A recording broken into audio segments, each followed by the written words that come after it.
Bapak Haji Bakri Siddiq. Warga Banda Aceh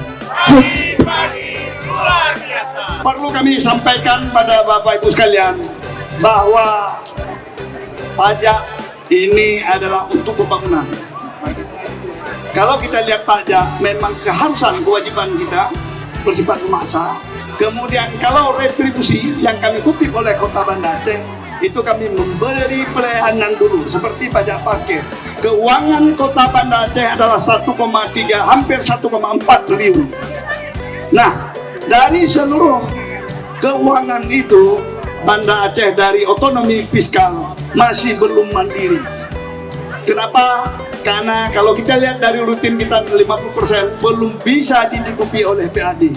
Untuk itu saya mengimbau untuk warga Kota Banda Aceh terus membayar pajak karena pajak untuk pembangunan.